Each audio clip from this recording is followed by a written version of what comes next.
Hey everyone, my name's Anna and welcome to Tuesday Truth. And I'm Malcolm.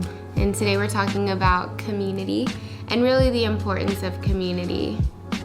Yeah, sorry.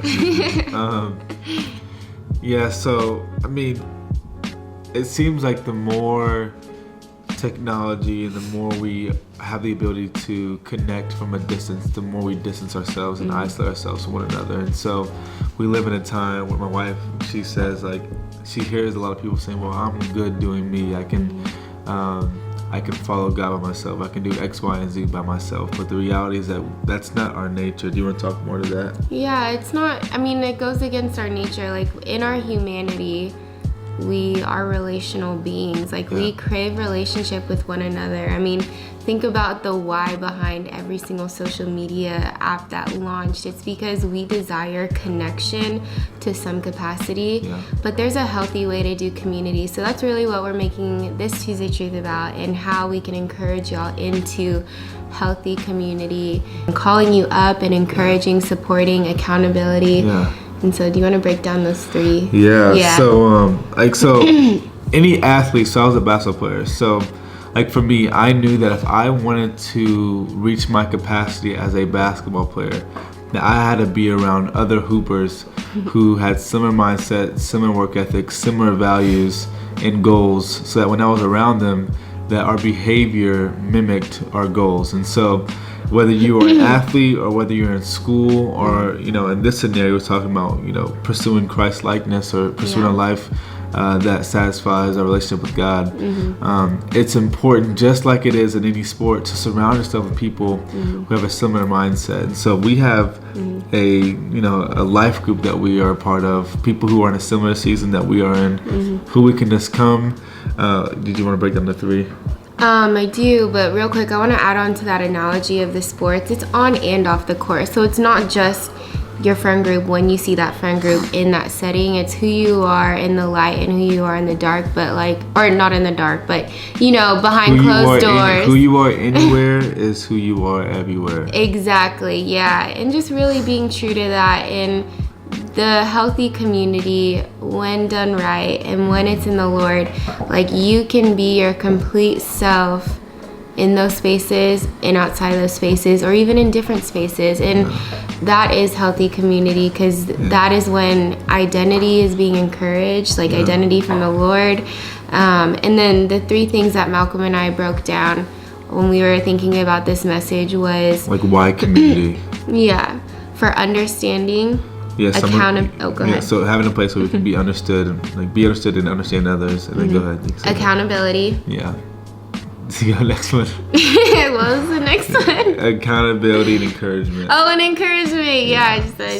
In any community, when you say why should I have a community, I'm giving myself, but having somewhere where you're understood, where your thoughts are understood, how encouraging that can be. So, and then the second one is to be encouraged, and then to be challenged as well, because the last thing you would want is to be the same person next year at this time that you are right now. And there's a portion in scripture where Jesus is gone, and the disciples in the church are trying to figure out how are we going to carry out the message and carry out the momentum of the gospel, and we're trying to get across the point of the power of community. And so, and here it reads Acts 2. Community that holds the same values. Yeah, same values.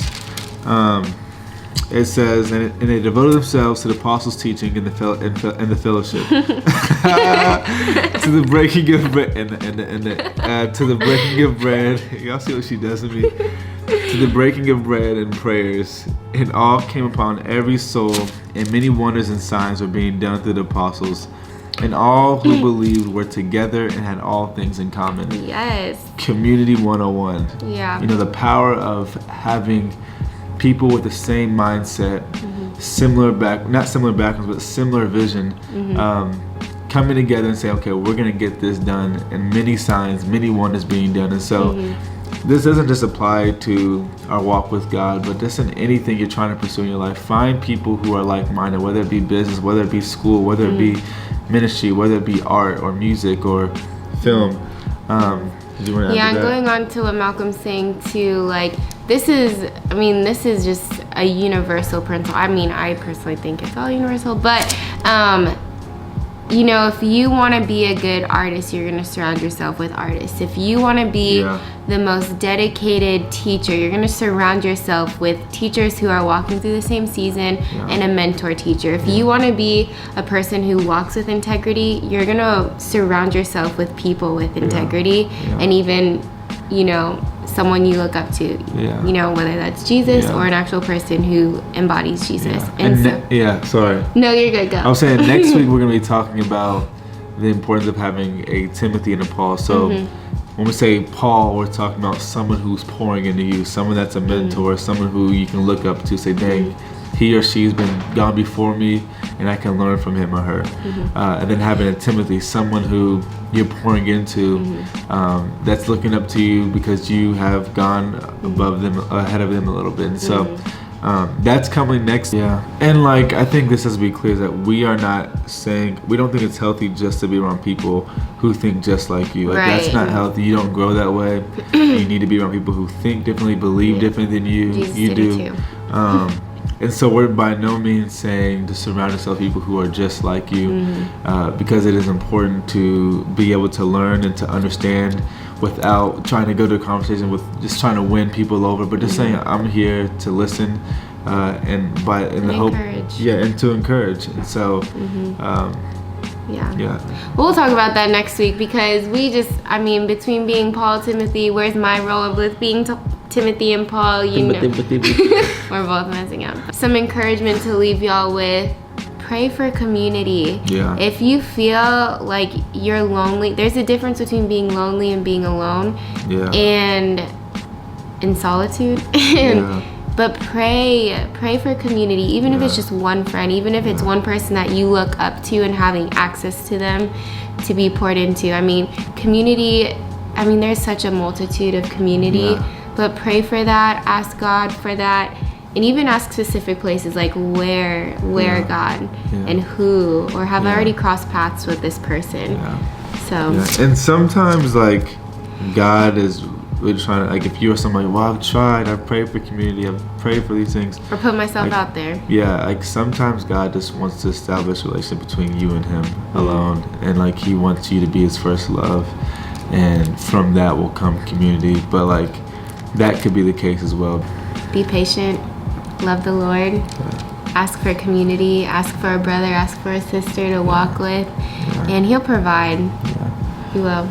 Well, y'all, we love you. If you know someone who can be encouraged by what we're saying, just tag them.